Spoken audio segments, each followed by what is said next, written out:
up? Hello, everyone. Welcome back to Fantasy Filmball, the show where we turn movies into sports and sports into something we don't talk about here. My name's Matt. My name is Dyl, and today I'm super excited. One, because I finally get to see Minions and Monsters. I got my yellow one here. I got my blue jorts one below. If I flip the camera around, you could see the poster. Just, it doesn't look as good when I'm facing that way. But I'm also really excited because we get to talk about below-the-line categories for the first time this season. It is exciting. It is exciting. Before we jump into that, we have some trailers that have come out this week. That has sort of shifted my perspective on different things in this race. I'd love to first talk about the debut, the Jesse Eisenberg film, previously titled No One Cares for a moment, and then now officially the debut. I really liked this trailer. To me, this seems like the type of movie we get every year that is just so showy for the actors. It looks like a real showcase for Paul Giamatti, for Julianne Moore. I'm not 100% if I see it going much further than the actors, though. It does look like a lot of fun, and it looks stressful in a way. Like this looks a little bit like I think it's going to be closer to Whiplash than it seems from the trailer. So, but I enjoyed that. My take on that has not really risen or fallen based on seeing the trailer. I'm just more confident in the acting prospects now. I guess for me, I want to go back to our age-old thing of test screenings and knowing who went there and trusting their opinions. And I feel like you and I have been kind of lower on this movie due to stuff that we've heard compared to some of our contemporaries here in the space. And I feel like this trailer really emphasizes some of that stuff we had heard before. Like, this is not a musical. It's not going to be super fun and outgoing. It might be a little bit darker in tone and in aspects. But I do agree with you. Julianne Moore seems like she has the role of a lifetime here. And it's just really how high can she soar if the movie is not coming along with her. And I think that could also extend out to someone like Paul Giamatti as well. However, for me, I'm in that camp where I believe a little bit more strongly in some of the other A24 movies than I do in this one. So I'm kind of there with you where I could see Julianne Moore happening. I could see the screenplay happening. I could maybe even see maybe like song or score if it's showy enough without picture. But obviously, if it gets all those, and it probably should get picture too, but I could see this being the A24 movie because we talked about this in the past where they're really good at targeting specific categories for their non-number one movie. Think about something like Sing Sing or A Different Man or Civil War. Civil War missed, so not Civil War, but they're pretty good at getting those other little nominations that you're not expecting because they're not the number one push for that season. And speaking of A24, this is not a trailer, but I got to see the invite this morning. There was a Q&A with Olivia Wilde and Edward Norton, and I loved it. I loved the movie. I don't see this being a huge awards contender, though. I feel like it's so contained. It's so small. I don't see this being something that holds really strong all the way to the end of the year, but it's a great time.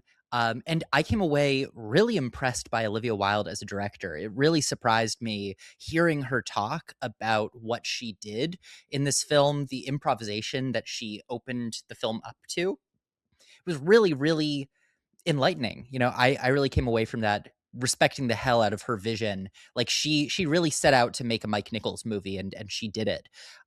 So yeah, but to me, I currently do not see the invite topping the other two A24 movies that I think can soar much higher, being Club Kid and The Debut. The invite could be the film I was just talking about where A24 is really good at targeting stuff. So maybe it is Olivia Wilde and lead, or Penelope Cruz and supporting, Edward Norton the other supporting, or maybe screenplay, but like you said, it doesn't have that extra oomph to it to be a Best Picture nominee, where we've seen from Cannes, Club Kid can be the talk of the town. I would also say the invite, you included here, people see it, they rave about it and talk about how much they like it. It's just how far can that go through the remainder of the season. Now, the next trailer that I'd like to talk about is one that I watched and went, holy shit, that looks amazing. And then immediately went into our Discord, link in the bio, and saw everyone shitting all over it. Sense and Sensibility's trailer has made me a believer in that movie again. I had dropped it out of my top 10. I had dropped it out of almost every category except for lead actress. And seeing the trailer, seeing those gorgeous, gorgeous sunset, sunrise images, seeing this Jane Austen story brought to life in a way that reminds me a lot of Joe Wright's Pride and Prejudice. This looks like kind of what I was pitching it as earlier in the year, which is like an indie British version of this romantic, giant, epic love story. So to me, my belief in this film has completely been reinvigorated. I think this can be huge. I loved the trailer. I think that Sense and Sensibility is Jane Austen's best book. And to me, this like breathed some life into this. It looks much better than the typical like stuffy period drama that I think we've come to expect from a lot of movies like this. But then again, I don't know. I checked our chat and it seems like everyone else thinks that this is just another one of those like stuffy, boring old movies that we get like 10 of every year. So I don't know. Where do you come out on this? Are you on my side or are you on side everyone else? I kind of agree with you where this is the exact movie you and I kind of had theorized throughout the year, especially with the delay to allow it to go to TIFF and Telluride. What makes me most sad is the fact that I had to pluck this out of some categories the day before they announced that a poster was on the way, that a trailer was on the way. And I think the reception that we've seen in our Discord really emphasizes what we were talking about before when people were saying, oh, the trailer doesn't look that good. It's because these aren't the core demo for the movie. Are the people who love award season and love, just to throw some examples, like the Nolan movies, the Spielberg movies, the Scorsese movies, are these the people who are going to love and eat up a Sense and Sensibility remake? Most likely not. So I don't think these are the core demo. My thing with Sense and Sensibility is I need to see it perform well for the core demo, like you talked about with Pride and Prejudice. The other examples I gave, like Little Women as well, where this is a filmmaker who has a great track record. I get it's one movie, but that movie won major awards and had a lot of acclaim behind it. Now she has a budget, she has a cast that's a little bit buzzy, not major names, but still names that you would recognize, or more so faces you would recognize. And I still think, regardless if you have this in picture or not, we'll talk about some below the line categories today, I still think it's a contender for those, even if you don't have it in your best picture 10. Mm-hmm. And lastly, Robert Eggers' Werewolf. That trailer just came out and it looks deliciously dark and twisted. And I mean, the cinematography, mind-blowing. Now, the thing that I'm coming away from this with is it's really reaffirming my belief that I've had for a very long time, which is just like Nosferatu did as well as it did because it was Dracula, because it was a remake and update of something that people really know and love. This looks like it's going darker and weirder, and I'm not sure if everyone's going to be able to keep up with that. So to me, I think this is a strong cinematography makeup contender, but I don't think this is going to be the Robert Eggers movie that finally breaks through after he's been in the running so many times. I think one day it'll happen, but I think it's going to be with a known property and not an original werewolf story. And again, I have to go back to the well of rumors on the mill. And recently, Werewolf tested, and people said it's very gruesome, very gory, and very much like 28 years later, The Bone Temple. So to me, kind of like what you said, that's not an Oscar movie. So I love Robert Eggers. I was one of the few people, I feel like a few years ago, banging the drum for Nosferatu, saying it can get all these tech nominations. Maybe it can be something above the line. It got the techs. Never was really considered for anything above the line. And I feel like Werewolf is going to be a step back into the other direction. Maybe not as low as something like The Northman. I feel like this can be something like The Lighthouse, where it can kind of get into one or two categories, but it's not going to be like a 4 or 5 time nominee and a top 15, top 20 film and Best Picture. And before we dive into everything here today, we have our weekly promo plug. And of course, I have to use this opportunity to highlight our brand new Fantasy Filmball website. With us officially turning the calendar to the month of July, that means we are at the halfway point of the year. So, of course, our amazing staff here at Fantasy Filmball had to craft our mid-season awards. We voted across 11 categories, and there's already a little tease right here in the header photo of exactly which films are going to be nominated. But you'll have to check out the full website to see our complete collection of nominees and winners across the board. I guess I can show you what we awarded Best Picture, though. We had a pretty fun collection of nominees. These included the drama Mother Mary, Nirvana, the band, the show, the movie, Obsession, The Sheep Detectives, and of course our winner, Project Hail Mary. And we even have these little graphs kind of break down how our votes were split across our staff. And my favorite part of our mid-season awards is testimonials coming from our staff members who voted for these films, these actors, these creatives to be awarded at the midway point of this season. But there is so much more on our new Fantasy Filmball website. We have reviews such as Minions and Monsters coming from yours truly. You know I had to talk about my little yellow guys and why they are my boys, but we also have in-depth discussion articles as well, such as the one coming from Sebastian talking about which summer releases could have Oscar potential, and we also review all sorts of types of movies. Vitor did an amazing article about Leviticus, the good, the bad, and everything in between. And don't think we forgot about the community predictions either, because those are still on full display over in our Oscar Race tab. You can see what all of you out there, the viewers, the members of our Discord, the people participating with us currently are predicting for everything, not just Best Picture, but you can also look at everything above the line. We'll be officially announcing a new update to those predictions after the world gets the opportunity to see Christopher Nolan's The Odyssey. But like I just mentioned, we had our mid-season awards over on our Fantasy Filmball website, and one of the categories we had was Best Cinematography, where Project Hail Mary came out on top. And I don't currently have it for the nomination at the end of the year. Matt, is it currently in your 5? Dylan, you're killing me. You're killing me, Dylan. You're killing me. Yes, I have it in my top 5. I think Greg Fraser does incredible work with this film. There's like a grainy texture to it. It's not as polished. It's not as like big and flashy as some of these sci-fi spectacles that we've come to see. I really appreciate that they really embraced that grit, that sort of look to it.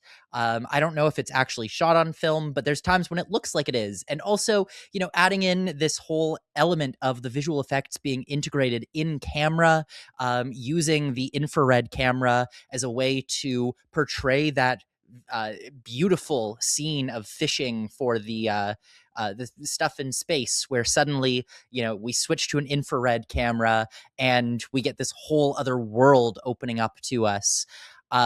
I think that there's a lot of really cool technical elements that are baked into this. And I do think that this can get in at the end of the day. Now, that said, in my top 5, one thing I don't have, and I'm realizing because the Werewolf trailer came out this morning and I updated my predictions last night, I don't currently have Werewolf in my top 5, and I really should. So I don't know what I would drop from my top 5, which currently has The Odyssey, La Bola Negra, Dune Part 3, Project Hail Mary, and Fatherland. I don't know what I drop from those, but I would drop one of those for Werewolf. And also, I also just talked about Sense and Sensibility and those gorgeous sunrise, sunset, golden hour shots. I'd love to get that in there. I'm losing faith in Digger and Emmanuel Lubezki's cinematography, which from the stills we've seen look a little washed out, a little bit gray. But, it's Lubezki doing an Iñárritu film. I don't know how much I can doubt that. But right now, my top 5 is what I said, and I don't know, man. There's 8 movies that I feel like could fit into this 5, and I'm really torn on what to do. You mentioned it right there at the end. The one that we have different, you have Project Hail Mary. I have Digger in there currently. Project Hail Mary is my number 6. Werewolf is right there on the outside as well with Sense and Sensibility. I think cinematography this year is pretty stacked, and that's not even to mention a film like Behemoth or something like Jack of Spades or Cry to Heaven, where if those are 2026 movies, I would be inclined to put them into my top 5. We've seen what Tom Ford's films look like in the past, and the cinematographer of Jack of Spades is a branch favorite. And I feel like from your 5 and my 5, if we were to bring in something like Werewolf, or we were to agree and both have Digger or both have Project Hail Mary, Fatherland seems like the one to go. I get it's the branch core, it's black and white. It's probably the only real black and white contender, at least at this moment. It's just like Lucas Al has a weird history with this branch. Like something with Hamnet last year, we can say he should have got nominated. Didn't get nominated, and that's happened before as well with like the Zone of Interest. So I get this one is black and white. That's why it's currently my number 5. But I could totally see Fatherland, especially if the film is not a starter for like Sandra Hüller or something in the Best Picture conversation, that to be a nomination to kind of fall off the table to allow for a bigger movie in the race to kind of prevail. Yeah, a big thing here though is A lot of the reason why I have Fatherland in is just like Lucas Zal, when he does a Pavel Pavlikovsky movie in black and white, he has gotten in both times. But yes, you're right. He missed for Hamnet. He missed for Zone of Interest. He might not be a branch favorite in the way that he once was. Whereas people like Emmanuel Lubezki for Digger, he has not missed. Like in a very long time. He has not missed. Jaron Blaschke for Werewolf. He got in for Nosferatu. He got in for the fucking Lighthouse, for God's sake. And then, like you mentioned, Jack of Spades, Bruno Del Bonell. You know, this is a category that's full of these branch favorites. You've got Greg Fraser, who has won in the past. You've got Linus Sandgren doing Dune. You've got Hoyt van Hoytema doing The Odyssey. And just to quickly say, like, The Odyssey is winning this. They shot the entire film in IMAX. And what we've seen in previous years, it seems like anytime someone comes in here and does something unique and new technologically with what a camera can do, they usually have been winning. I mean, this is Oppenheimer on steroids. Like, if you think that, oh, we did black and white IMAX was a big deal, like, we shot an entire movie in IMAX, which no one has ever done before, that's going to be absolutely enormous for this branch. So the Odyssey's winning. But back to my point, there are a lot of branch favorites in this category this year. They can't all make it in. And so maybe, just maybe, I should be dropping Fatherland and putting in Digger or Werewolf, or maybe a newcomer of Sense and Sensibility. I think for like something like Sense and Sensibility and La Bola Negra is going to be, if those movies are strong, that's what gets them over the hump. And we both have the Netflix movie in, and if you have Sense and Sensibility in, I'm assuming you have it near the 10 or 9 slot. It's currently my number 12. So like, I feel like that's not strong enough to kind of overcome where we saw in the past few years, where when it's a non-branch favorite to break in, they're usually attached to a gigantic film in the race. And like you mentioned, Hoyt's probably going back to back, just like we saw for Ludwig over in the score category. Assuming the Odyssey doesn't go off the rails, this should be one of the categories to remain strong regardless of the film's reception. Now, hear me out. What if Dune is the one to drop off? Because we have seen Dune performed worse in basically every metric from part 1 to part 2. If we continue the downward trajectory in the same way that Avatar did, right? Like, Avatar didn't go from 10 noms down to 4 noms and then back up with Fire and Ash. It kept going down. And so we could see a world where Dune Part 3 continues the downward trajectory, especially with a new cinematographer attached. But right now, I think the trailer looks fantastic.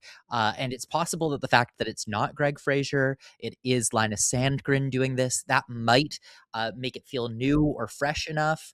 So at the moment, I still have Dune making it, but I could absolutely see a world where that is the one that gets put on the chopping block. It's kind of a double-edged knife to make it in Doom terms. Is like, yes, it's a new cinematographer, so that means you're not nominating Greg Fraser for the 3rd time for this work, but also there's gonna be people kind of like me who watch that trailer and be like, oh, I wish Greg Fraser were shooting this. Linus Sandgren's cool, but he's not Greg Fraser. So like, I'm gonna hold my more judgment until I see the movie. But just going off the trailer, I'm like, Dune 2, Dune Part 1. I like the visual feel of those a little bit more. And maybe there's people in the branch who feel that way. But like I said, there could be people who feel the other way. Be like, oh, this is refreshing. This is new. This is what I want to see from this franchise in a Part 3. Now, we also have to remember that sometimes this branch goes for stuff that looks insanely pedestrian.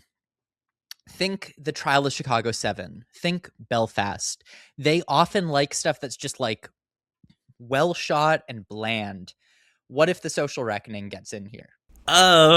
Maybe. They've done it for Sorkin before. that trailer's just so bland. Like, I'm not someone to come on here and say, oh, Social Reckoning's awful. This movie shouldn't exist. Why are we getting this? Sorkin should just stick to writing. But, like, the blue tent is just gross. And, like, I could see it happen. But, like, when it's happened for Sorkin in the past, it was the COVID year. Trial was a top 3 film in Best Pictures. Like, it goes to what I said before, the film's strength. And even if Social Reckoning's in your Best Picture lineup, I go to kind of say you probably don't have it top 5. And I feel like cinematography wouldn't be the extra nom. It would be something maybe more like editing, maybe something even like score to come along with it before cinematography. Completely agreed. And hey, let's hope.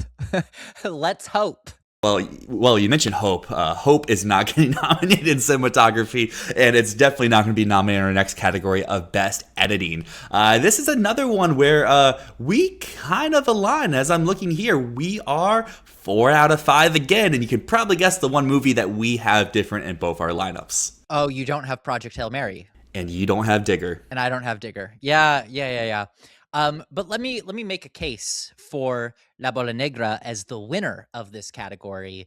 I over the weekend have just like I have put La Bola Negra on top in a lot of categories. I have it winning picture and director, and I think editing, with the fact that this is 3 stories intercut, and there's a lot of action, and there's a lot of really big, epic moments to it.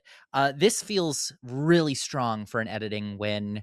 Again, it's just that interweaving storytelling. We've seen this win in the past. This is like an Oppenheimer style editing winner. So I'm rolling with that, partially on picture strength and partially just this is the type of thing that wins this. But I'm disappointed to drop Project Hail Mary off of my number 1 spot here because the editing in that film is also very strong, and the film is really shaped in the edit based on the style of direction that Lord and Miller always go with. They basically let the actors improvise whatever.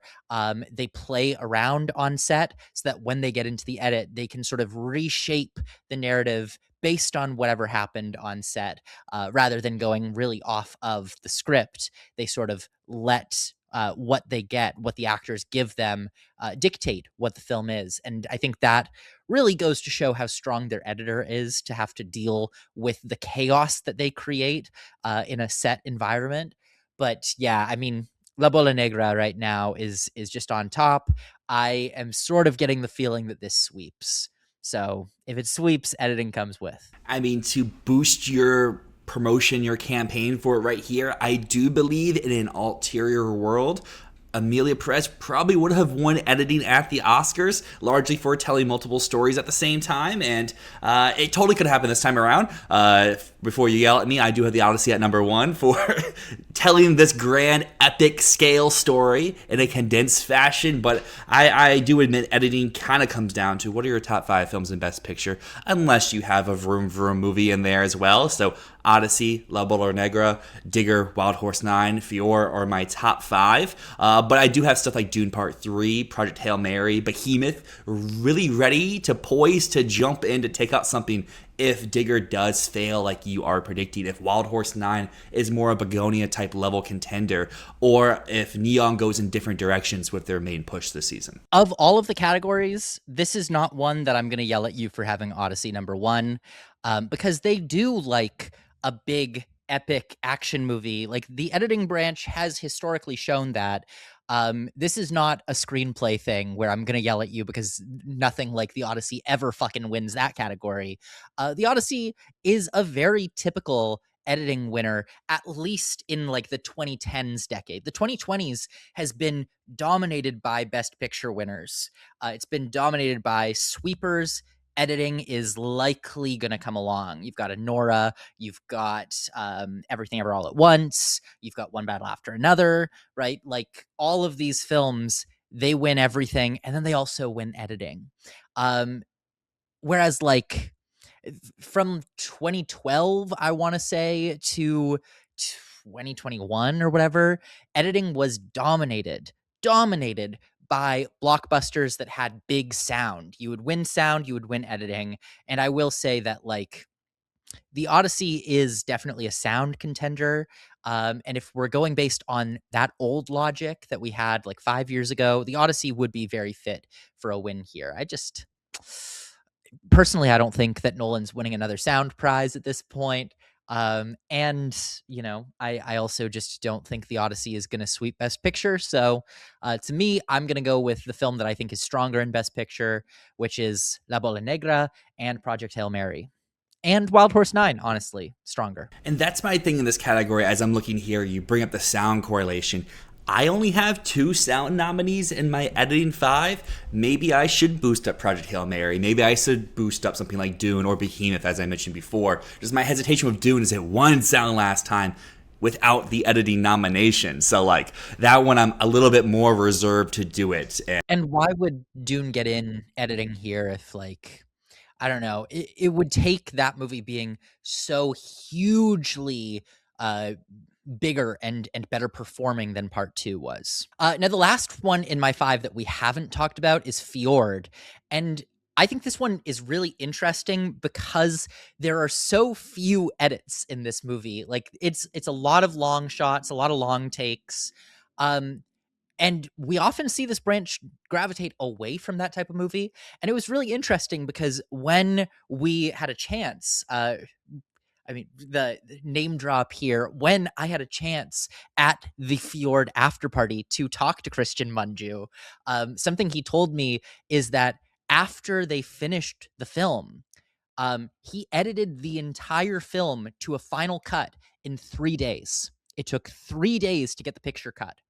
And then it took 6 months to do the sound and make sure that every single cut that they made was the right one. But it took 3 days to get to picture lock, which is fucking insane.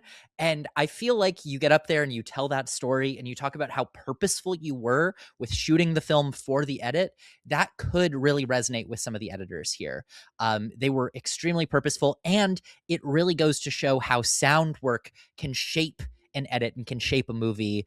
And, you know, that's a lot of what they did on this film. I don't think it's a sound contender, but I think that the sound work that they did could boost it in the editing category. And I guess one other movie in editing I do want to mention really quickly. I've been on record saying I'm not a huge believer in this film to be Best Picture, especially not Best Picture top five. But if you are someone out there who is buying into the hype and the cultural moment of obsession right now, people say, what other nominations can it get? I would say editing is one of those that would be on the table. I would say editing is more likely than something like casting or lead actor, as some people have to try to throw out as other potential nominations. I just think that if you are an obsession head, if this movie is in your top three in picture, that editing feels like a core nomination that would need to have that strength to showcase in the above the line categories. I don't think Obsession needs editing, but I definitely think that that very well could be part of the package. It wouldn't surprise me at all.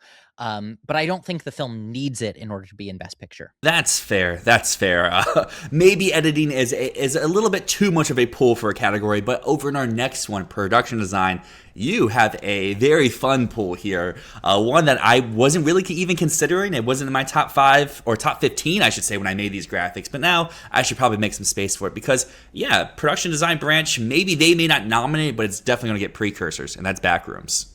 Yeah, I mean, look, the production design branch has historically not gone that far from Best Picture. The other branches, costume design, makeup, those two design branches very often go for something crazy and out there and like nowhere near the picture conversation. But I feel like the production design branch this year might just break that streak for a movie as big, as successful as Backrooms is. Everyone watched this movie, and the thing is, this movie lives and dies by the production design. It is so well done, and regardless of your thoughts on the film, it is like the entire world of this movie, the entire reason that this film is successful, like all of the scares in this movie are on the back of the design elements. It is so creative and unique and different. And to me, it just feels like the type of thing that people working in this field are going to look at and go, holy shit, I wish that I had been able to do this. I wish that that had been me on that art department. I wish. And so I don't know. This to me gives the same way that like The Lighthouse got a Best Cinematography nomination back in 2019. This feels to me very similar to those like nominations that get thrown out by like makeup every year, where it's just like, holy shit, this is so cool and different, and it makes the movie. And yeah, the production design is what makes Backrooms. So to me, maybe it's hope, Maybe it's foolish because the production design, their their track record does not indicate that they would ever do something like this.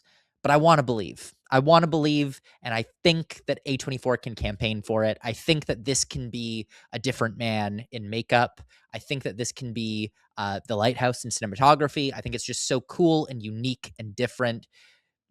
I got to give it credit. My hesitation comes from all the other parts that you were saying there. I have some more fun swings in some other categories. Here in production design, it's kind of chalk. I have Odyssey, Ring the Alarm, another Odyssey win, Dune Part 3, Digger, La Bola Negra, and Sense and Sensibility as my top 5. And I feel like it's a nice mix of all the different types of production design that we typically get here. You have fantasy, you have epic, you have historical drama set pieces. Then you have whatever Digger is going to be, and as abstract as that trailer looks. And I can understand people saying, oh, the cinematography is a little washed out, but those sets look massive. They look grand. We know what Inarritu can do. Even something like Bardo that doesn't get the nomination. People hated Bardo, but Bardo still got cinematography, and it still got production design precursors that season.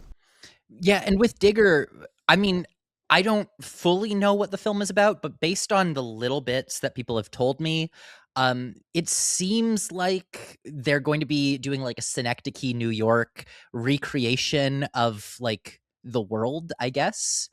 And that sounds like big sets. It sounds like big production design, and the stills we've gotten have sort of really gone in that direction. It looks like Iñárritu's take on a Roy Anderson movie, like Songs from the Second Floor or A Pigeon Sat on a Branch reflecting on its existence. I fully believe in production design, even if the other categories fall off. This looks like the type of movie that has massive, massive sets, and that even if it's a little bit too weird for a general audience, I think that the designers will really respect the big swings that it takes and the scope that it aims for. In a similar way to Backrooms, again, I think it's like made for people who are geeks for this. And this is a category where I mentioned before, Sense and Sensibility, even if you're not in the best picture hive, this just seems like branch bait. This, costumes, which we'll talk about here in a little bit, these are categories I would have in regardless of how you feel about picture. And then if you have it in picture, you should have it here. We've seen the trailer. It looks like really good work. And it's the type of stuff this branch eats up year after year. Just go a few years ago, Napoleon, movie I love, movie a lot of you out there hate. That was arguably number 3, if not higher, in production design that year. I'd want to talk about the Odyssey because I currently have it winning, but I don't want to have it winning here because it just feels too. I mean, all of the complaints that we've seen about the Odyssey online are about the costumes and the production design and like a lack of accuracy, and just looking a little bit samey to other interpretations of ancient Greece that we've seen. And so I don't know if something like that really will win at the end of the day. But also, if I believe that Digger is going to be polarizing, if I believe that it's going to be like a Babylon type thing, if Babylon couldn't win production design because it was just too polarizing, why would Digger win if I believe it to be the same type of thing? And so right now I'm sort of defaulting to the Odyssey the same way that when Babylon lost, it went to All Quiet, which might not have been the most original production design. It might not have been the most out there or creative, but it just captured something really well that we've seen many times being like a war epic. Whereas here, it's this ancient Greek swords and sandals movie, and maybe that just is the thing that we default to. I'd love to have La Bola Negra up top, but I just don't think it does quite enough to win in this category. Ultimately, I do want to put Digger, but again, I just don't know if a film that's all like as divisive as I expect that to be. I don't know if that type of movie can win production design. I think a large reason why All Quiet went on to win production design that year was, of course, Babylon being divisive, but also the production design of All Quiet was so immersive that it put you in the trenches, and the fact that they filmed on locations and actual building of the sets. And that's something that the Odyssey does have going for it. Outside of the scenes in the water, everything else They went on location. They built those cities up. They created it. I think that's going to be a large reason why I have that number one. And if it does continue throughout the season as the number one here in production design, it will be they built that Trojan horse. They built that city. They built these things that we've only read on page and maybe you've seen other adaptations. The wrong fucking pillars. And they used the wrong fucking pillars, you know? But like, terrible. Awful movie. Awful movie. Write it off right now. Cancel the movie. It fucking sucks. Wrong pillars. This is going to be a fun thing over the next few months, not with us, but with film Twitter and I guess Twitter at large, is they just got their thing with Supergirl. They're like, oh my gosh, yeah, the woke movie's down. Supergirl's issue is not that's woke. If anything, it could be more woke. But Odyssey, it's tracking to go up and up and up, just like Oppenheimer. Oppenheimer's expected for 40. It opens to 80. The early reports for Odyssey are about 80 to 100. I just read something earlier today from Insider saying this thing could go up to 130, if not more. All depends on walk-ups and how many people want to wait for those large screen formats down the line. So at least those nerds, and I know we have some of them in the comments, will that was hilarious. People you're shilling for the Odyssey. It's been proven that this is a terrible movie. What are you talking about? It's been proven. The movie's not fucking out yet. No. We're not gonna do that. We're having a nice state. Well, let's continue this nice little data predictions here. Let's go over to costume design. No obsession showing up over here, but this is a fun one because I get to finally say Michael is getting a nomination and not have people yell at me for saying Michael could be an Oscar contender. It's currently my number 2. They're gonna yell at us. They are. If Michael wasn't hated by critics, I think it could win this category. I think the work here is so impressive. The recreations of the iconic fits. Yes, we saw Elvis come up short, but I don't think we have a Black Panther this year. So, like, I think Elvis would win most years in costumes, and I think that Michael could have if the movie were stronger. Obviously, it's not. So my question kind of is, what should I put at number 1? I don't want to put The Odyssey. Dune. Are they going to do it again? Probably not. They didn't do it last time. So that leaves me with something like Sense and Sensibility, but I don't have that in picture at the moment. So like I don't want to throw it up, even if it kind of fits to what I've been talking about before of Branch Bait. Right now I have it in, but it's for lack of other options. I do have the Odyssey winning right now. And again, just like with production design, this is one of the things where people complain about this the most. People saying that's not what the armor looked like. It's wrong. It all is wrong. And that could hurt it. But ultimately, like, I think that's mostly history geeks who are talking about that. And I don't think that costume designers or Academy voters at large are going to care as much whether the material for the armor is bronze or not. So yeah, I think that this still can win on a sheer basis of how many costumes there are in the movie, how many people have to be costumed, and generally like creating a world with the costume design, because it seems like so many of the scenes are just like in a forest and the world comes from the armor of the characters. So I don't know. That's my argument for it right now. But I feel like La Bola Negra could win on the sheer strength of that movie, and the fact that there's 3 different eras in it. Now, that said, 2 of the eras are both in the 1930s, which there's not a lot of difference in the costumes between those 2. And a lot of it is just military outfits. So I don't have La Bola Negra winning right now.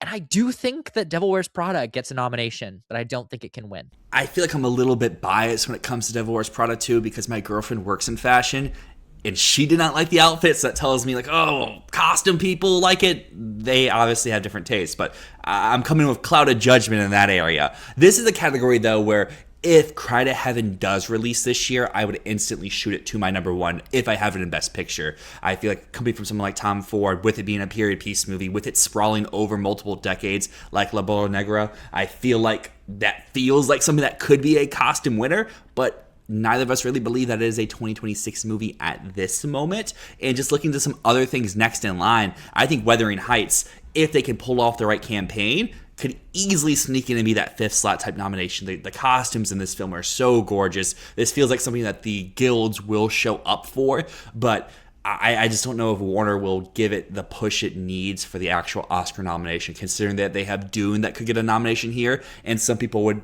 say that Digger could also get a nomination here as well. Yeah. You know what I'd love to see?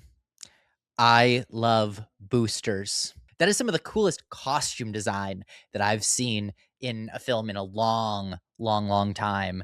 Like, god damn, that film looks spectacular. It's so colorful, and the outfits are used for the comedy in the film too, and it's just mind-blowing stuff. I don't think that film's gonna end up anywhere near because not only is it an indie coming from Neon who has so much other stuff to push, but it's also contemporary, and contemporary films get the short end of the stick in this category in particular. So I would love to see it, but I think it would take a miracle for I Love Boosters to get the recognition it deserves in costumes.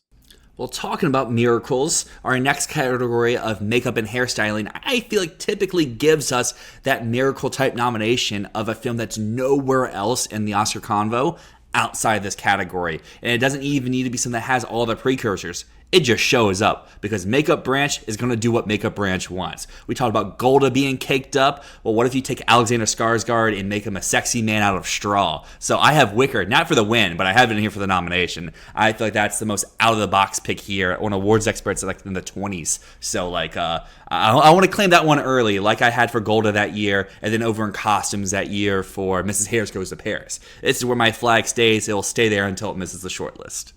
Has it been picked up for distribution yet, though? I'm pretty sure it is Bleecker Street. But Bleecker Street had Golda. They did, and they got caked up Helen Mirren in.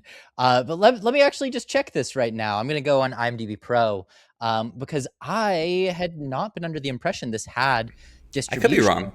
I swear I saw someone say it was Bleecker, but maybe. You know who it is? Uh-oh. Black Bear. Black Bear. Is that better or is that worse? I don't know. Well, we don't know yet because they've just done Christie and they're about to do the Rivals Amziah Vampire. King. Oh, how the mighty have fallen. I'm glad neither of us were ever on the Amziah King train. I think I No, had we didn't fall for the propaganda. Looking Glass in my supporting actress 5 because, like every year, what do you do in supporting actress in March? But never had that in Best Picture. I'm glad you didn't either. We don't have to look back and be like, yeah, we had Amziah King for 10 nominations, including top 3 in Best Part of me Picture. feels like Wicker is not released this year and Black Bear holds it for like spring. Yeah, that's possible. That's possible. With it being Black Bear, it does make my confidence drop a little bit, Well, but but they're unproven. they are unproven, but this just does feel like something that this branch would go out for. Like, what was it? The Ugly Stepsisters last year. I think that was IFC. Another studio that hasn't really played the game before, but of the work is what the branch likes.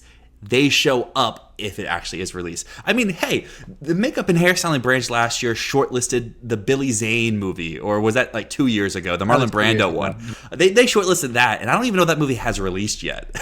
It did. Okay. To zero fanfare because no one gave a shit about it. But they shortlisted it without it having like the proper theatrical rollout. Yes. Yeah, it had done just like a 1 week qualifier. Like it hadn't even played film festivals at that point, which because its film festival debut was in January at Palm Springs. Um, Hilarious. So they'd just done like a small qualifier. But no, this is the category where people do something crazy. Like they always do something wild. And Supergirl's terrible reception this past weekend has made me a little bit less confident in what the DCU is doing, but I do think that there's a chance that Clayface gets the nomination here. So I've got that in my 5 right now. That's my version of your Wicker. Well, I also have Clayface, so we're both there. We're both there. We're both there, I guess. I don't know. For me right now, only one of my 5 is something I have in Best Picture because I've got Digger, which I don't currently have in Best Picture. I have that winning on the back of Tom Cruise being unrecognizable. And if Tom Cruise is in the running for Best Actor, I think that this can catapult to a makeup win. Even if he doesn't win Best Actor, I feel like it can win makeup on the back of Tom Cruise being turned into something completely different. And of course, Werewolf Clayface. We're in an era where we see them really recognize body horror and strange, gory makeup. They've been doing this over and over. If you've got a monster movie that is like remotely well regarded, you're getting a makeup nomination right now. That's what's happening. And then I've got Michael, and I feel like you can probably talk more about Michael than I can, but I feel like if it's getting any nomination, it's this and it's costume design. And then I've got La Bola Negra here because I feel like there's a lot of hair work, and again, like we saw with All Quiet on the Western Front, there's a lot of military stuff that's going on, a lot of dirt that's caked on, and I just feel like this is a good spot for an extra nomination. But I'm going to guess you don't have that, and you do have The Odyssey. I actually don't have the Odyssey. Wicker would be my fifth in Oh, there. interesting. So wait, do we have the same four and then you have got Wicker? Yeah, Wicker instead of La Bola Negra. Wow. Okay, so you have your one Best Picture nominee is Digger then. Currently, yes. Michael is still my number 11. Comments, you can make fun of me there. But yeah, Digger is the thing I'm almost the most confident for a win this year, to the point where I have $100 on it to win makeup and hairstyling a year in advance. So it will be a nice payday if that pays off. That will pay for the editing software that you get these videos out there, people. So if you made it this far, like, comment, helps the YouTube money. We don't get much of it. But yeah, for the rest of this category, Michael, for me, even taking away the nose work that you do in Jafar Jackson, the stuff that you're doing for Coleman Domingo to make him look like Joe Jackson, it's the thriller scene. You do a side-by-side of those two. It looks like it's just old Thriller shot with nicer cameras in terms of the makeup and hairstyling work, not just done to Jackson, but done to the rest of the dancing squad as well. I think that right there is your bake-off reel, and you have the nomination, you're good to go. But yeah, Werewolf is here as well. The trailer didn't give off like huge transformation type vibes like Nosferatu had, but I'm sure they're saving it for the film. Clayface is another one here. My outside looking in is stuff that like I just don't know about. Like Dune, are they going to do it again? How are they going to do Robert Pattinson's character's transformations? Is that going to be makeup? Is that going to be visual effects? If it's makeup, then maybe that could help the nomination here. Sense and Sensibility, it's period stuff, but we've seen time and time again, do they care as much about hair for the nomination? Not really. It can help you if you have makeup, but usually hair alone doesn't get you in there. Odyssey, I probably should have it in, but I don't want to have Odyssey in every category. It's not going to pull the Sinners. So this is one I would take it out for. And then I have some movies that could be next year, like Jack of Spades, Cry to Heaven. But some other ones, this is the last thing I want to mention for makeup and hairstyling. Don't sleep on Madden. Maybe not for the nomination, but for the short list. Amsterdam was probably number 6 that year. Madden is coming for that short list. Yeah, I feel like from the stills that I've seen, Nick Cage looks so damn goofy. It's a fat suit, and they did some stuff to his cheeks. But Christian Bale's caked up too. So I don't know. And here's the other thing. Obsession is a horror that is in Best Picture, possibly. But at the same time, is there really enough makeup in this? Like, Weapons didn't get in, even though Amy Madigan had a makeup transformation and she won Best Supporting Actress. So, and if Weapons couldn't get in, I don't know why Obsession would. But that said, there is some stellar makeup work in Obsession, particularly with the Uncanny Valley work that they do on Nikki, like painting the eyes on, and like changing the look of her face as she gets deeper and deeper into her possession that happens. So I think that there's an angle there, but ultimately, I don't think it's enough. I feel like the horror movies that we typically see in here are stuff like The Substance or Nosferatu, stuff that has a monster. And I don't think I think Obsession is closer to Weapons than it is to The Substance or Sinners. And even if it's not a monster in the way of like Nosferatu, as you mentioned, which should be the parallel to Werewolf this year, it just has something freaky or something extra layered on, like we saw with some of the nominees in the last few years, where like I just don't think Obsession has that, especially if Weapons couldn't even make the nomination. And that goes to stuff like 28 Years Later as well. If the last one couldn't, I don't know if this one's going to as well, especially for the short list. I think our horror stuff could be covered with stuff like Clayface, Werewolf, and then if another horror movie kind of comes out of nowhere, and this isn't a horror movie, but it's going to be dark, I would assume. It's Ebenezer. I feel like there could be some really good makeup work inside of this and costumes. So it's something I'm not putting in my top 10, but you'll see from these graphics, it's in that 15 type range. I think it's production, costumes, and makeup where, like, if they pull it off, it's period. It's got different ages. You could work with something there, but I don't trust Paramount to getting a nomination for like anything. Yeah. Ebenezer is a good shout. I would also say, I mean, we talked about how Weapons didn't get one, but Resident Evil, that trailer has some like stellar Lots of blood. lots of blood, lots of creatures and like weird creations. And that could definitely get in if the film has really, really strong reviews. I mean, Zach Kreger is a hot topic now. He's a hot name.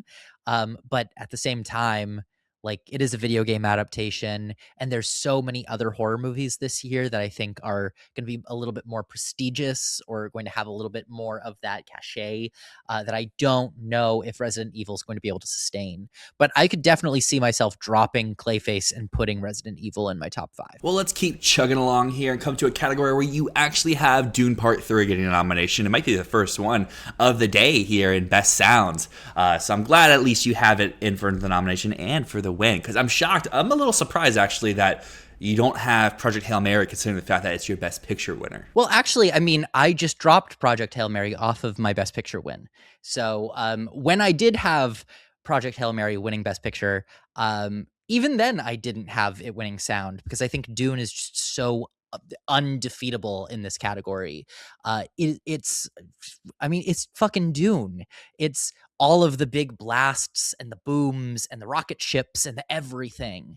And Project Hail Mary, while I think is like it's a spectacle and it's really impressive in a ton of ways, it doesn't have the same amount of stuff. Whereas like Dune Part 2 was such a loud movie that when it premiered at the I forget the name of the cinema. Sorry, Lucas.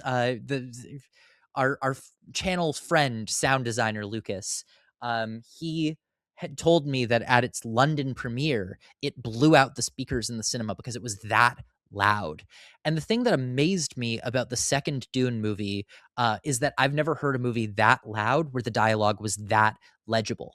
When I think loud movies, I think like straining to hear what people are saying because the sound effects are so booming, which is always the problem with Christopher Nolan movies. He makes the music and the sound effects so loud that we lose what's being said in the process. And Dune, both of those movies so far has somehow escaped that, where every single word is crisp and clear, and yet the sound effects and the music are also ear-shatteringly loud.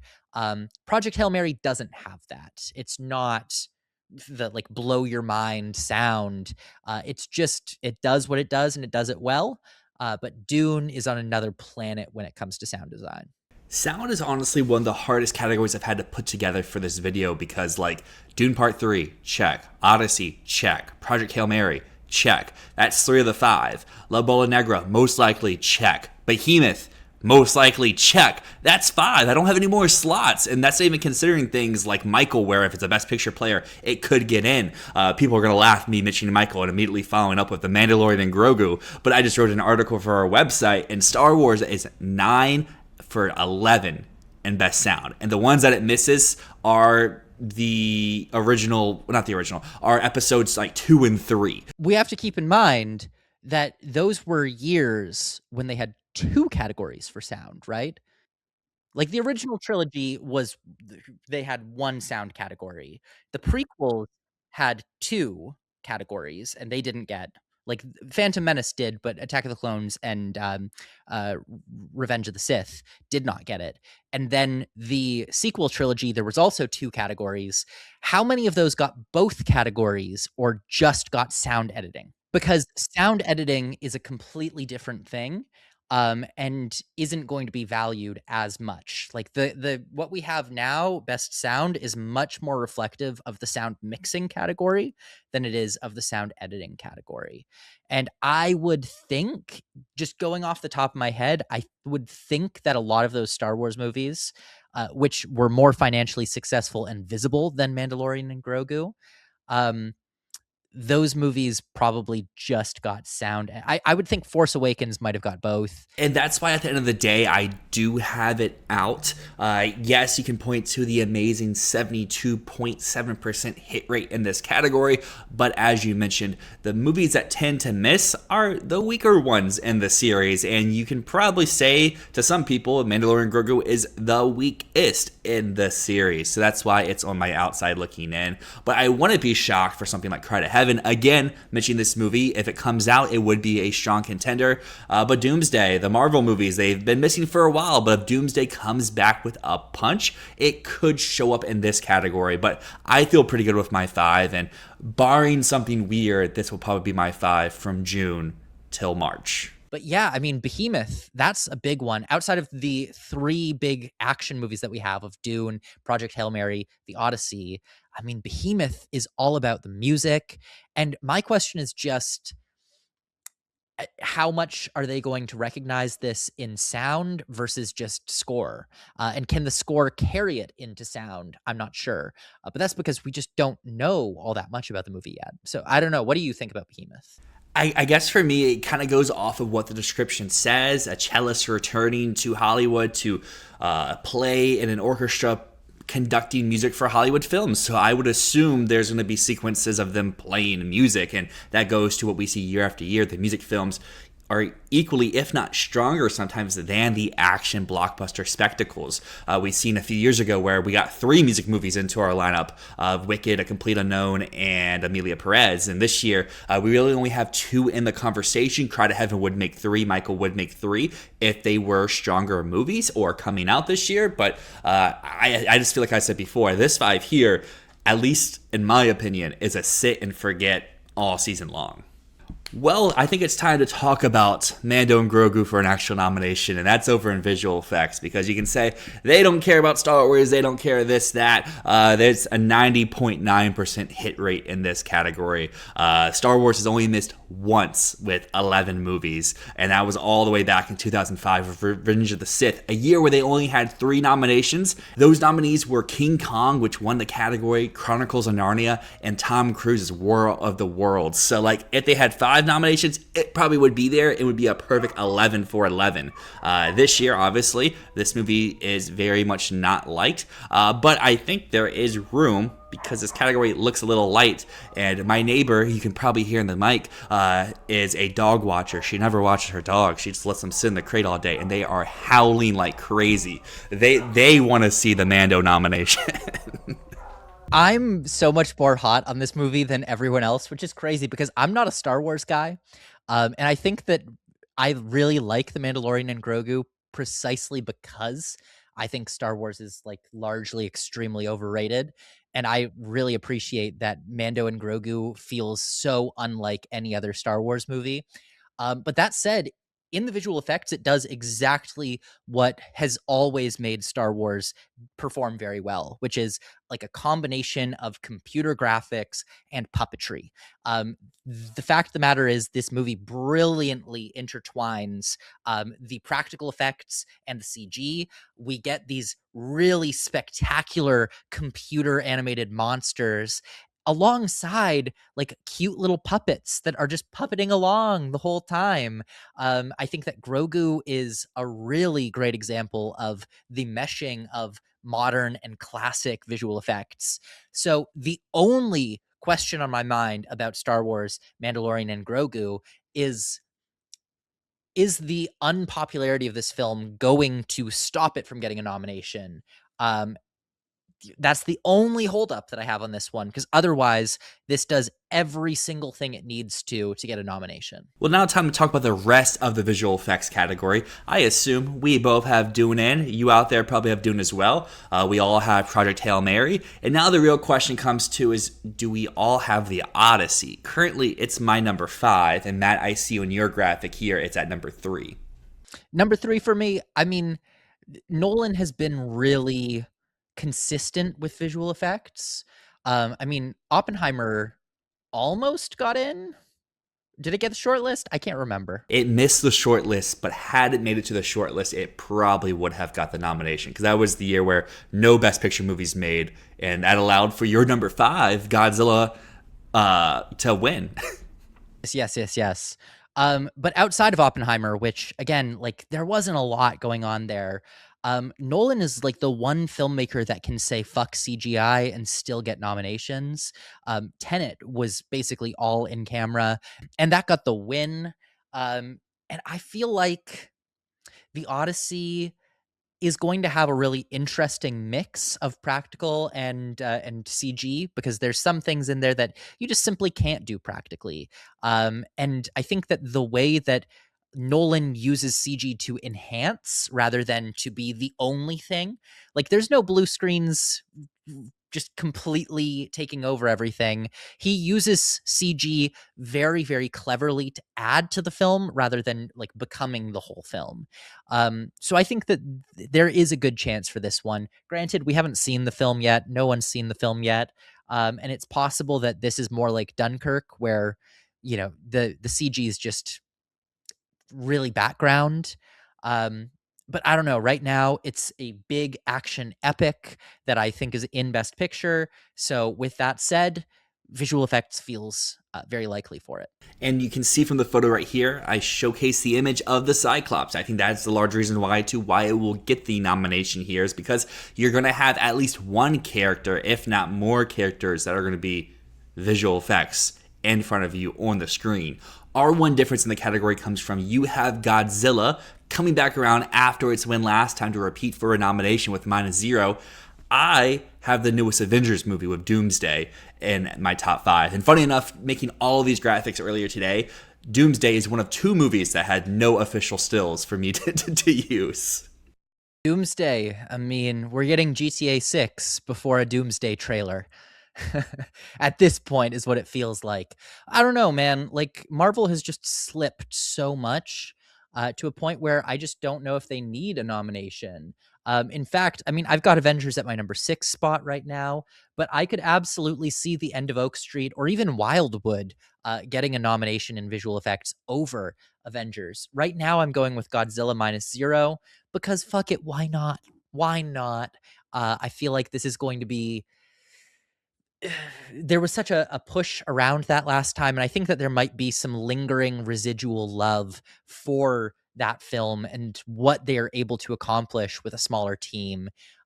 Granted, maybe the team is larger this time because they succeeded so much with the first one, but yeah, I'm just banking on that residual love here. Maybe I should put Wildwood in and take a big swing and put a stop motion film in here, but at the moment, I'm just going to stick with the Five of God. But I just feel good about the first 3. Well, again, for you out there, you can probably hear my microphone. It sounds like there's 5 dogs over there. Well, that's good because we're going to move over to score. And the reason why I say there's 5 dogs there is my number 1. There's 9 composers with my winner, a behemoth. And you'll see from the graphic here, this year we're going to highlight the composers. You can see their name. You can see a photo of them. We should give props to the craftsman who gives so much good music to our ears. Behemoth, I can't do a photo because we don't know who the 9 are. And that could be the reason why it misses the nomination is this branch has weird rules. Soul, they had an exception made because Reznor and Ross was one person. But Behemoth, if it's eligible, I think it wins. But the question becomes, is it even eligible? Yeah, that is a big, big, big question. Because Behemoth has such variation. Like, if you give this film the win, you are giving 9 legendary composers an Oscar, some of whom have not won before. Like Thomas Newman, I think, is one of the composers on this film, if I'm not mistaken. And he is one of the most snubbed people ever. And he's from one of these Hollywood music families that Behemoth is about. So I don't know. I think that it just makes so much sense as a narrative win here to like be able to award all of these composers for their bodies of work, as well as for this film, which is about Hollywood composers. So I don't know, man. If this movie is eligible, it is such a fucking shoe-in for this award, as long as the score is not terrible. it wins just based on like, how do you not award a movie about making music for movies for its music? How do you not do that? Well, because the score branch is kind of weird and kind of dumb with how they do stuff at times, and that's the reason why at my number 5 slot I do have John Williams for Disclosure Day. I just think, as I've said in every one of our prediction videos, and I'll continue to say, it's not a movie I think people will care about come the end of the year, but people do, at least the score branch does care about John Williams, and if he was going to miss for anything, this could be it because it's not attached to an IP. You're not going to have the iconic theme like Dial of Destiny had for Indiana Jones or any of those Star Wars movies has. But we've seen, regardless of the film's in Best Picture or it's not, it's been about 20 years since John Williams has missed a nomination. He hasn't been working all those 20 years, so it's like 7 movies ago, but it's like 6 in a row. So why would it stop here? Ultimately, the thing with John Williams is any movie of his could be his last at this point. He announced he was retiring with The Fablemans. The Fablemans was supposed to be his last film, and then he did Indiana Jones, and that was supposed to be his last film. And now Disclosure Day is supposed to be his last film. Every single movie he does is his retirement film at this point, and will likely continue to be. And so the question I just have is, will the music branch look at what very likely could be John Williams' last work and say, we're not gonna go for this one? I don't know. I think that the music branch is the most favoritist branch that we have. They put Diane Warren in every single time, and they put John Williams in every single time without fail. And one day that will be Ludwig Göransson, who is also here in the top 5. But yeah, for now, it's John Williams, John Williams, John Williams. If he makes a score, it will be nominated. But let's talk The Odyssey, because god damn, that music sounds spectacular. Now, that said, I don't know if this has the sauce that he had with Sinners or with Black Panther or with Oppenheimer, because this sounds a little bit more rhythmic, a little bit more pulsing, whereas those other scores have really unique themes to them that I think are very memorable. We'll have to see. I mean, we haven't heard The Odyssey outside of like a few featurettes and clips and bits in the trailer, but it sounds much more rhythmic and less melodic than his score for Sinners, for example, which is like such a melodic piece of work. It's so catchy. It really defines the film. What The Odyssey is giving me is it's more tonal than it is melodic or thematic. And that will be one thing I'm really intrigued to see about the future for Ludwig's nominations is every score that you just mentioned, you can argue is the heart and core of those movies, whether it's Sinners, Black Panther, Tenet. I know he missed on the nomination, but that was for other reasons. I think had that been a normal season, Tenet would be another nomination to Ludwig's name. And now that we get here with The Odyssey, now the question becomes, can he win 3 in a row? And that's going to be crazy. Not and if Behemoth is eligible. And not if Behemoth is eligible. But the other question would be is, if The Odyssey wasn't here, would the score branch consider Mandalorian and Grogu? We fit it in for a third straight category. I would probably say no, but maybe. Would it be eligible? Is there enough stuff that wasn't from the TV show? 1,000%. 1,000%. It's just the core theme. Everything else is new. Okay, because his score for the Mandalorian and Grogu absolutely fucking rips. It so does. Good. It's so good. But no, I don't think it would get in here. I don't think he's at John Williams status where he can shit out a Star Wars track and get a nomination for it. Well, because John Williams obviously has his name, but he also gets to use the iconic track to begin the movie, just like with Indiana Jones. You don't get to do that with Mando. You get to use his iconic Mando score, though, from Ludwig, but you don't get to use the Star Wars theme. But I guess to talk about this category at large, we both have La Bola Negra here. The one difference we have is you have Project Hail Mary. This time, instead of Digger, I have Wild Horse 9. Well, I know that you firmly believe that the score branch hates Daniel Pemberton. I don't believe that. I just think he's been wildly unlucky. I think that Spider-Verse, as much as that deserved the nomination, it does make sense why they didn't go for a film like that or like a score like that. Because it's, again, it's a sequel, an animated film, and that's another one, like I mentioned earlier, it's more rhythmic than melodic in a lot of ways. Like that is a very driving, drum heavy score. Project Hail Mary is so melodic and so thematically rich. I think this is Daniel Pemberton's best work, and he has gotten a nomination before.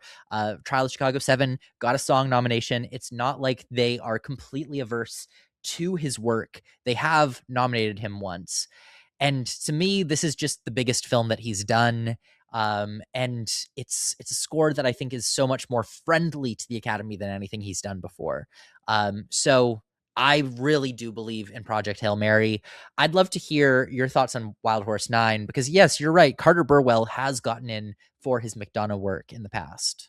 I guess to give some props over to Daniel Pemberton, he's my number 7 right now. I do think this is his best chance that he's had in his career outside of Trial, and I would love to know if Trial was the Best Picture winner that year, would he have gotten that nomination? Because he got multiple precursors and missed out on the nomination that year. Dune's my number 6 for the same reason that Denis was my number 6 over in director. Is if they do it, the great work is right there. They've shown that they probably will not do it, but it's my first one on the outside. You can argue that Project Hail Mary should be my 6. Semantics. But Wild Horse 9 I have here due to the fact that you've looked at this category for the past few years. You can point to movies. You can say, hey, they show up in score because of the strength of the film and picture.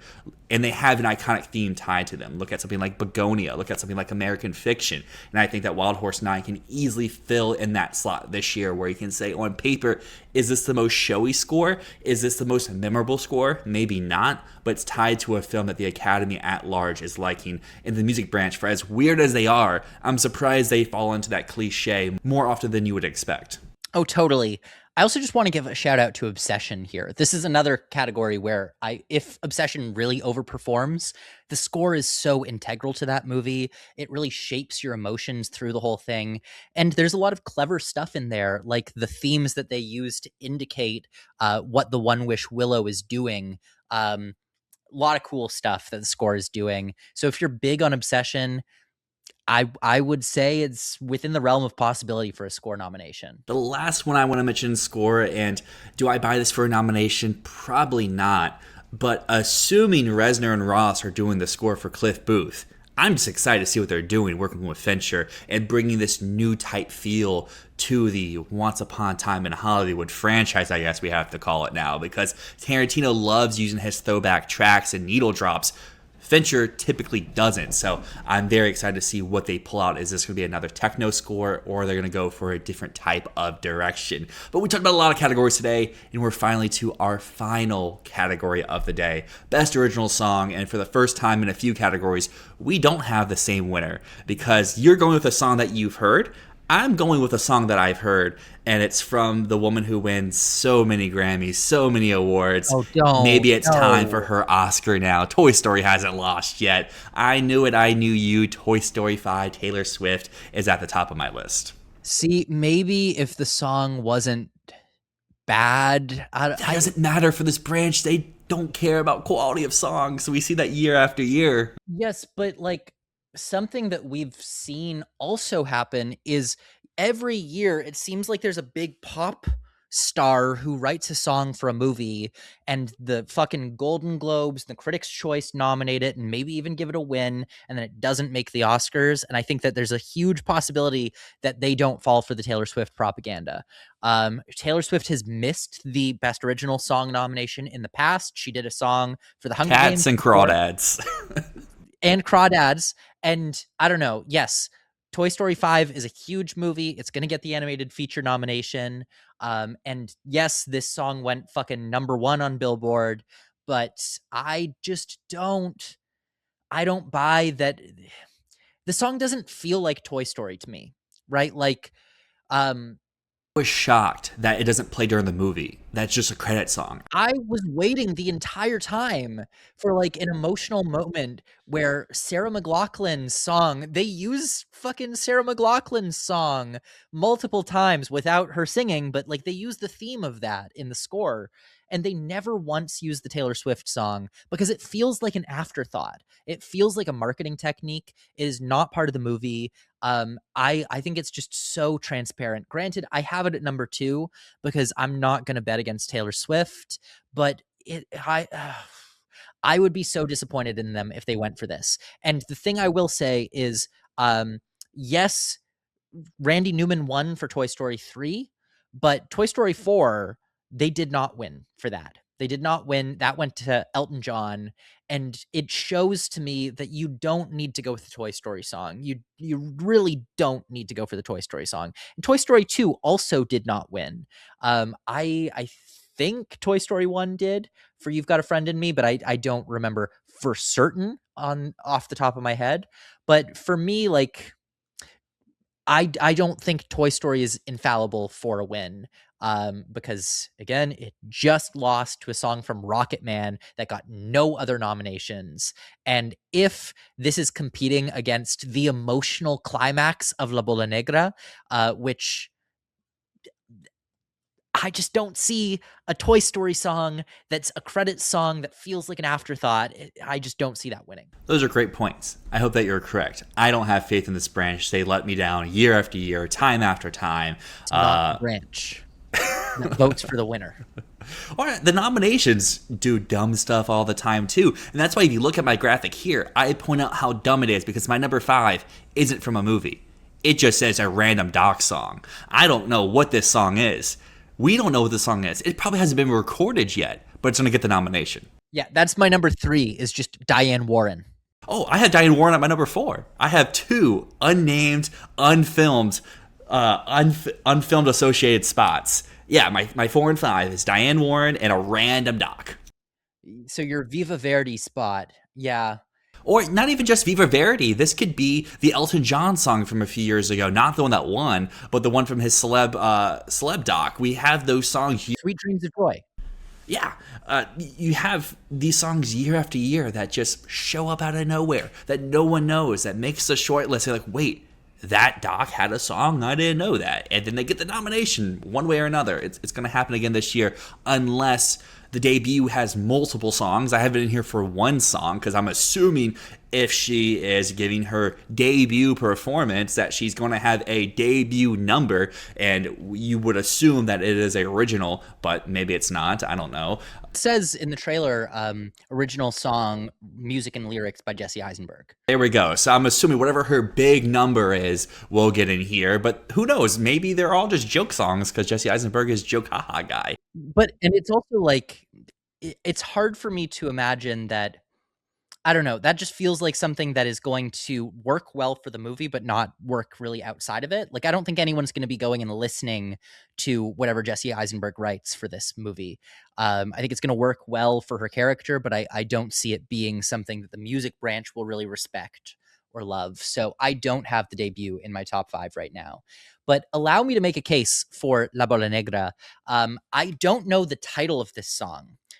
There are 2 songs in the movie at least. One of them is called La Playa. That is not the song that's going to get the nomination. The song that's going to get the nomination, there's a moment near the end of the movie, and I promise this is not a spoiler. I'm just going to call it The Song in the Snow. And it is an emotional climax of the movie where Guitarca de la Fuente, who is one of the lead actors in the film, he wrote a song for the film which plays over the emotional climax. It's a song that's just an acoustic guitar and beautiful, beautiful Spanish language vocals. And that movie is coming for the win. That song is coming for the win. It reminds me a ton of Al Otro Lado del Rio from the Motorcycle Diaries back in 2004, which beat Accidentally in Love from Shrek 2, which beat like some big, big names. And it was just a beautiful, simple acoustic song with Spanish language vocals.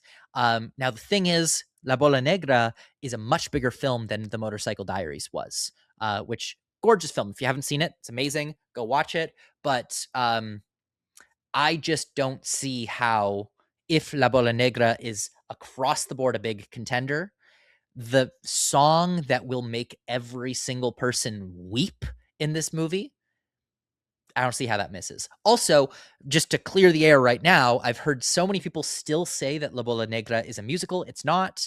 It is not a musical, but there are a couple of songs in it.